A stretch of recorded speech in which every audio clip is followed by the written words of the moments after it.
Last month, we were at the Fridley Civic campus looking at the new electric vehicle charger that's open to the public. This month, we're out in the neighborhood talking to Fridley residents that own electric vehicles about their experiences.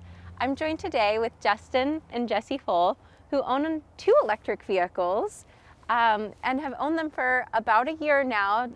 Just wanting to hear about your experience as EV owners. Can you tell us a little bit about the electric vehicles that you own?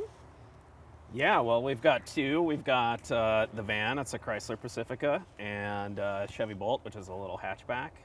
And I guess we got the Chrysler first because we wanted to get a minivan, and we had a hybrid SUV before that.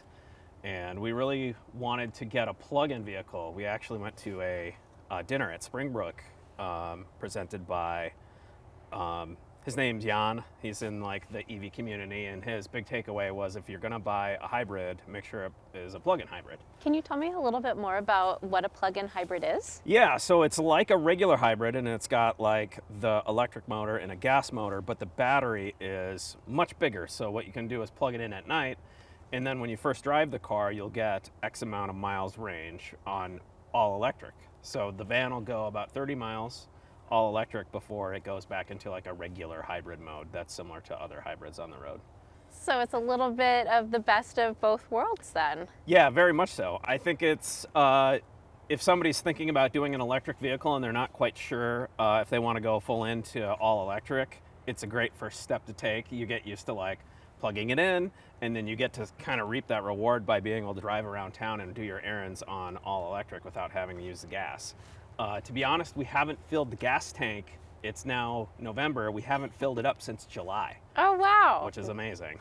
So even though you have the option to go gas, you've mainly been using electric with this vehicle. Absolutely. I've kind of made it a goal to drive more electric miles in 2021 than gas miles, and so far I think I'm doing pretty well. Great. And can you tell us a little bit about the other electric vehicle that you own? Yeah, I've got a Chevy Bolt. It's a small hatchback. It's all electric, no gas motor like the hybrid. I chose it because it's got a really good range for the price that you pay. It gets, in the summertime at least, over 250 miles to a charge. Yeah, in the winter it's probably going to be a little bit less, but I'm kind of prepared for that mentally at least. The planning department has been driving a Chevy Bolt for the past few months, and we really love it. So Fridley residents may see some city staff in a Bolt as well. Where do you charge your vehicles? So we charge both vehicles at home, and since we work from home, they're always charged and ready to go. I work from the office 2 days a week, so I charge my van at home, get to work in about 17 miles, all on electric, charge at work because they do provide electric chargers, actually the same brand that we have here, and charge it all day at work, and then turn around and drive it right back home. And I haven't, like Justin said, haven't had to use gas since July. We're on the same tank. Oh, that's great. So we charge the city's electric vehicle using a mix. Sometimes we just plug it right into a wall outlet. Sometimes we use the ChargePoint charger. When you charge at home, what are you using to charge the vehicle? We had a Clipper Creek dual charger installed into our garage, so we can actually charge both vehicles at the same time on a schedule. So one car will charge like at 9 p.m. One car will charge at like 3 a.m. So then it's ready to go the next day. But both cars have kind of what you call, I guess, travel chargers to take with you if you are out and about, so you can just plug it into any outlet. Okay. Do you ever worry about running out of charge when you're in the car? I don't worry about the van, of course, because if we run out of charge, it just switches over to a hybrid mode. For the Bolt, it really has never been an issue in town because of the 250-mile range. I'm not really going to run out of that unless I'm going on a road trip. Have you ever taken the Bolt on a road trip? Yeah, I've actually driven it to Chicago, and so what I did on the way there is and the way back, stop at DC fast charging stations, so I could go, about 200 miles, and I would always want to leave a buffer, to make sure I can get to the next charging station.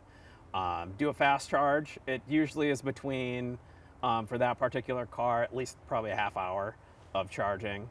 and that's enough to get you to the next stop. I really only stopped twice on the way to Chicago, so it isn't terribly inconvenient. I had lunch on one of the longer charges, and in the other one I just went shopping.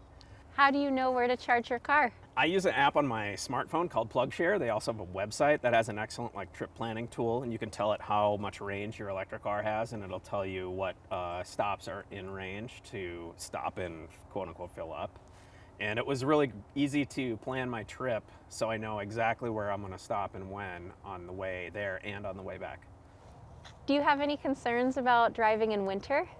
I do have concerns about driving it in the winter just because of the range. It does decrease with the colder that the air gets. So the van right now, while the mileage is still the same going into the office, I am actually having to charge right away when I get into work because I tend to turn the heat up and that eats up the battery life.